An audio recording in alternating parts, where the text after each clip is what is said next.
سبحان اللہ.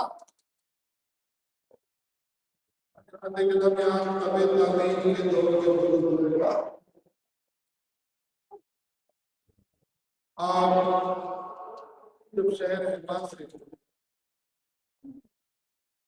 علم حاصل کرنے کے بعد اپنے باپ کی اجازت سے حرم مکہ کا سفر اختیار کرتے راستے میں انہیں آواز ہوتا ہے، اے بھائی میری امانت لے کر میرا یہ پیارا بیت المقدس میں تیرا انتظار کر رہا ہے، تو وہاں چلے جاؤ میری امانت لے لے. تو مکہ جانے والے اپنے راستے کو موڑ کر بیت المقدس کو چلے جاتے ہیں. بیت المقدس کے سرحد میں حضرت سیدنا باعث بستانی رضی اللہ عنہ سے ملاقات ہوتی ہے. سبحان اللہ. حضرت باعث بستانی رضی اللہ عنہ سے بیعت اور ارادت حاصل کرنے کے بعد خلافت حاصل کرتے ہیں. جب تک باعث بستانی رضی اللہ عنہ رہتے ہیں یہ بھی انہی کے صحبت میں رہتے ہیں. جب حضرت باعث بستانی رضی اللہ عنہ کا وصال ہوتا ہے تو آپ قبلہ کائنات محمد رسول اللہ صلی اللہ علیہ وسلم پڑھتے ہیں کیونکہ وہ ایام حج تھے، آپ پہلے خانہ کعبہ کے زیارت کرتے ہیں اور حج کے فریضے پورے کرنے کے بعد دربار مصطفیٰ صلی اللہ تعالیٰ علیہ وسلم میں حاضری لگاتے ہیں۔ روایت میں آتا ہے رات کا آخری پہر تھا، صبح کا قریب وقت تھا، حضرت بدر الدین زندہ شاہ مدار مسجد نبی میں حضور کے حجرے کے پاس میں، اتنے میں ناگہاں دیکھتے ہیں کہ حضور صلی اللہ تعالیٰ علیہ وآلہ وسلم اور مولا علی مشرق کشا حاضر ہوتے ہیں اور انہیں دعاؤں سے نوازتے ہیں اور سلسلے اویسیہ کے حساب سے انہیں خلافت سے نوازتے ہیں۔ سبحان اللہ۔ اسی طرح بدی الدین زندہ شاہ مدار کی یہ شان ہے کہ خواجہ غریب نواز رضی اللہ تعالیٰ نے بھی ان سے فیض اکتساب کیا، بابا فرید الدین گنشکر نے ان سے فیض حاصل کیا اور اشرف جہانگیر کچچوی رحمۃ اللہ علیہ نے ان سے فیض حاصل کیا، اور برکاتی مانوری کے ولیوں نے بھی ان سے فیض حاصل کیا۔ بتانا یہ چاہتا ہوں زیادہ تر برصغیر میں جتنے سلسلے ہوئے ہیں سب سلسلوں میں زندہ شاہ مدار کا فیض جاری ہے۔ حضرات اکرام بعض مورخین کہتے ہیں سب سے پہلے ہندوستان آنے والے یوں تو خواجہ اجمیر مشہور ہے، لیکن زیادہ تر مورخین کہتے ہیں سب سے پہلے یعنی لگ بھگ سوچے 52 ہجری کا معاملہ 1300 سال میں لگ بھگ 600 سال کے تو 800 سال کا اتنے بڑے ملک تھے، سب سے پہلے ہندوستان آنے والے یہی تھے۔ اس وقت کوئی نام کا مسلمان موجود نہیں تھا، مانتا یہ عالم تھا کہ جس جگہ جس مقام پر جاتے وہاں چلا کرتے، 40 دن چلا کر جب مالک باہر آتے اور ہمیشہ ان کے چہرے کے اوپر ایک کپڑا پڑا ہوا رہتا تھا، جب کبھی کپڑا سرکاتے لوگ ان کے چہرے کو دیکھ کر بے خود ہو کر ان کے قدموں پہ گر جاتے تھے اور کلمہ لا الہ الا اللہ محمد رسول اللہ صلی اللہ علیہ وسلم پڑھ کر مسلمان ہو جاتے تھے۔ اس طرح ہندوستان میں کئی 100 مقامات ایسے ہیں۔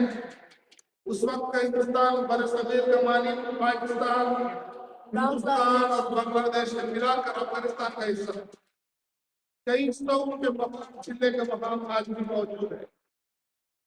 حضرات اکرامی جب آپ حضور صلی اللہ علیہ وسلم کا حکم لے کر ہندوستان کا رخ کرتے ہیں، گجرات کے شہر داخل ہوتے ہیں بندرگاہ میں،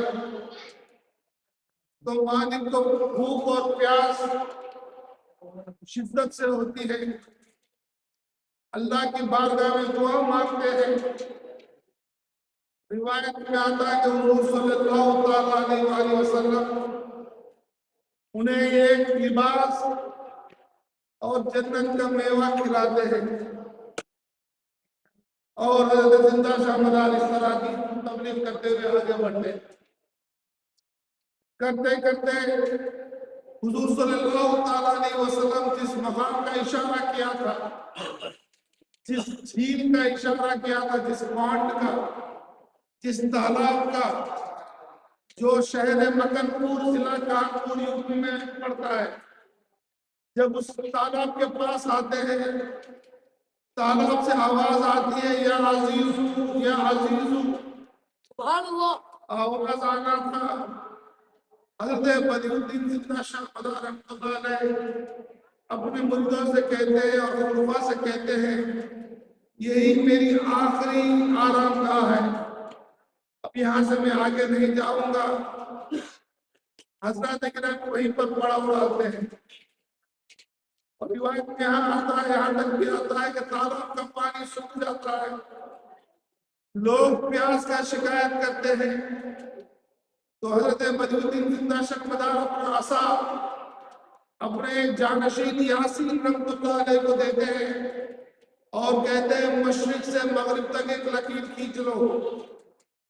تو خلیفہ یاسین رحمۃ اللہ علیہ جو زندہ شاہ مدار کے ہیں، لکڑی لے کر مشرق سے مغرب تک ایک لکیر کھینچتے ہیں، دیکھتے کیا ہے اس لکیر کے ساتھ پانی ابڑ پڑتا ہے، سبحان اللہ اور آج بھی وہاں پانی دوڑتا ہے، لوگ اس پانی سے فیضیاب ہوتے ہیں۔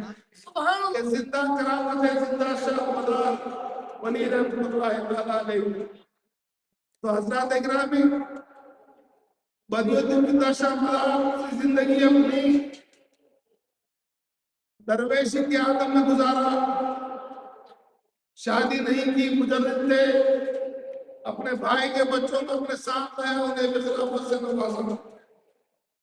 عموماً وہ ایک دوہا پڑھتے تھے، نیائے نہیں کہیں کہیں ٹھکرائے، بمکینی نگ دہن برائے۔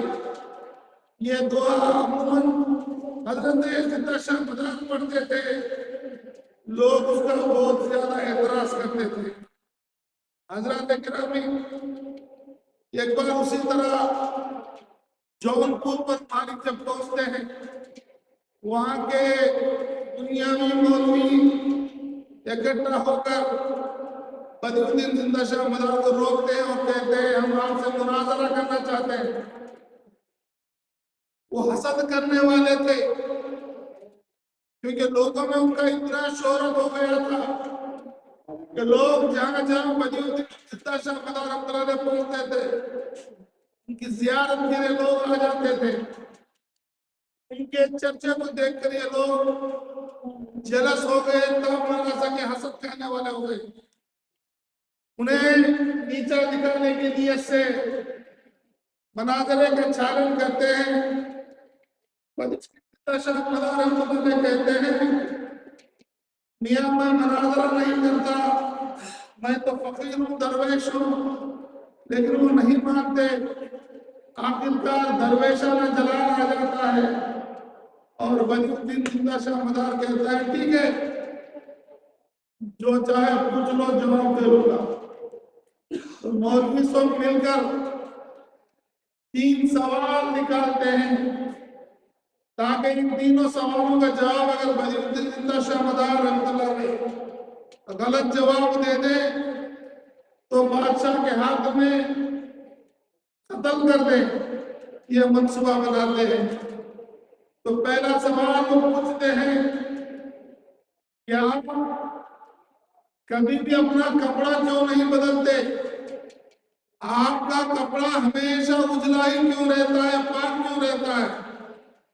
ہمیں لگتا ہے کہ آپ جادوگر ہیں، اس کے بارے میں آپ کیا کہنا چاہتے ہو؟ دوسرا سوال پوچھتے ہیں، بتاؤ آپ ایک دعا پڑھتے ہیں، نیائے نائن کہیں کہیں ٹکرائے، یعنی نیائے اگر کرے گا تو ٹکرائے جاؤ گے، بمکینی نگ دہن برائے، یعنی ناانصاف کرے گا لیکن تمہاری آبادی ہو جائے گی۔ یہ کیا مانے اللہ کے اوپر، اللہ ناانصاف کرنے والے تم کہتے ہو، اس لیے اس کا کیا جواب دو گے؟ تیسرا سوال پوچھتے ہیں، آپ جمعہ کی نماز کیوں نہیں پڑھتے جماعت کے ساتھ؟ 3 سوال ان سے پوچھے جاتے ہیں۔ حضرت بدی الدین زندہ شاہ مدار رحمۃ اللہ علیہ مسکرا کر کہتے ہیں بس اتنے کے سوال ہے یا کچھ اور ہے؟ چلیے آپ کا پہلا سوال، میرا لباس ہمیشہ اجلا کیوں رہتا ہے، میلا کیوں نہیں ہوتا؟ ارے نادانوں، کیا آپ نے بغلے کو نہیں دیکھا؟ بغلہ جو کیچڑ میں رہتا ہے، کیچڑ میں رہنے والے کیڑوں کو کھانے والا، مچھروں کو کھانے والا، وہ بغلہ ہمیشہ کھلا رہتا ہے۔ حالانکہ گندگیوں میں کیچڑ میں اڑتا پھرتا رہتا ہے، لیکن بغلے کبھی میلا نہیں ہوتا۔ جب بغلا یعنی کریب یعنی کونگا جب وہ میلا نہیں ہوتا، وہ تو ایک جانور ہے۔ انسان کو اللہ تبارک و تعالیٰ نے اشرف المخلوقات بنایا، جس کے سر کے اوپر اللہ ولایت کا تاج رکھے، اسے کرامت عطا کرے پاکی کا، بھلا بتائیے اس کا لباس کیسے ناپاک ہو سکتا ہے؟ سبحان اللہ، بلکہ مجھے یہ لباس میرے مصطفیٰ نے عطا کیا۔ ابراہیم علیہ السلام کو جب آگ میں ڈالا گیا، اس وقت جنت کے لباس انہیں پہنایا گیا، آگ نے ابراہیم علیہ السلام کو نہیں جلا سکی۔ اسی طرح وہی اللہ نے حضور کے صدقے میں مجھے لباس عطا کیا جنتی، وہ لباس کے صدقے میں مجھ سے کوئی ناپاکی مجھے نہیں چھو سکتی۔ بلکہ زندہ شاہ مغار کہتے ہیں، اے لوگوں، تمہارا لباس ظاہراً پاک ہے، دل میلا ہے۔ ہم وہ ہیں ہمیشہ دل کی نگرانی کرنے والے ہوتے ہیں، ہمیں دل پاک رکھنے والے ہوتے ہیں۔ جس کا دل پاک ہو، جس کا روح پاک ہو، جس کا جسم پاک ہو، اللہ ان کے لباس بھی پاک رکھتا ہے۔ یہ بات زندگی میں ہی نہیں بلکہ مصطفیٰ کے غلاموں کا یہ حال ہے، جب مر جاتے ہیں قبر میں مٹی دبا ڈالتے ہیں، تب بھی ان کا کفن بھی میلا نہیں ہوتا۔ حضرت زندہ شاہ مدار کا فرمان عالی شان۔ اسی لیے کسی شاعر نے کیا خوب کہا، زمین میلی نہیں ہوتی، زمن میلا نہیں ہوتا، محمد کے غلاموں کا کفن میلا نہیں ہوتا۔ حضرات اکرامی، بلکہ آگے فرماتے ہیں، صد کتاب صد وقت در نارکن وقت کشے، صد کتاب صد ورق نارکن روئے دل را جانب دلدار کن۔ سبحان اللہ، سبحان اللہ۔ 100 کتاباں 100 ورقہ تمہیں پڑھنے تو کیا ہو گیا، دوزخ میں جا کے چلنے والے ہو جاؤ گے۔ ارے یہ کتاباں یہ اوراق اس لیے تمہیں بتایا گیا تاکہ تو تیرے مالک حقیقی کو پہچان سکے، تیرے یار کا پتہ تجھے دے سکے۔ جو علم تجھے یار کا پتہ دے، وہ علم سے جہالت بہتر ہے۔ یہی بات کو مولانا رومی کہتے ہیں، صد کتاب و صد وقت در نارکن روئے دل را جانب دلدار کن۔ دوسرا سوال جو تھا کہ آپ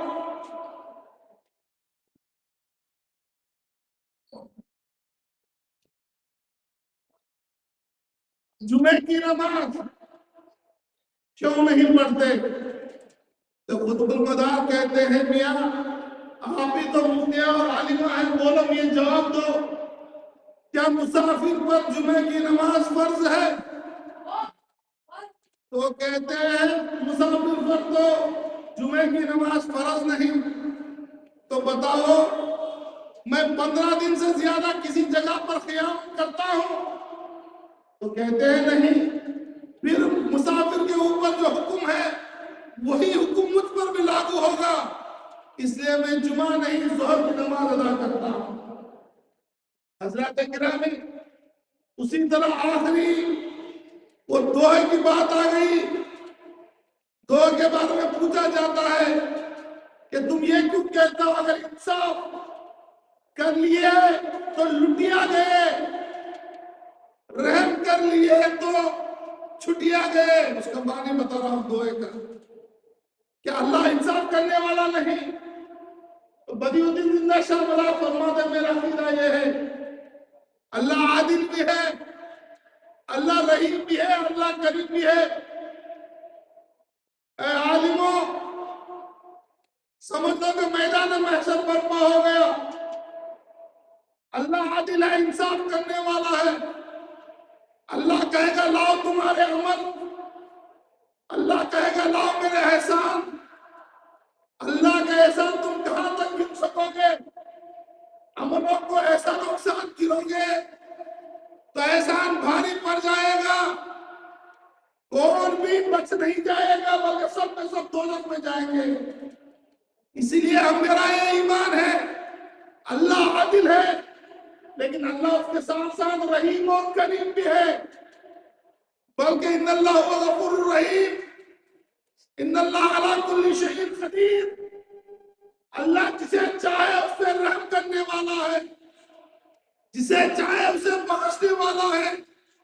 اگر صفات عادل میدان محشر میں آ جائے گی تو کوئی انسان جنت میں جا نہیں سکتا، بلکہ میرا یہ امید عقیدہ ہے اللہ اپنا کریمانہ صفت لائے گا، اللہ اپنی رحیمانہ صفت لائے گا، اللہ اپنی غفاریت کو لائے گا، اللہ اپنی ستاریت کو لائے گا، گنہگار بندوں کے گناہوں کو چھپائے گا اور بندوں کے گناہوں کو چھپا کر اپنے رحم و کرم کے صدقے کو انہیں جنت عطا کرنے والا ہے۔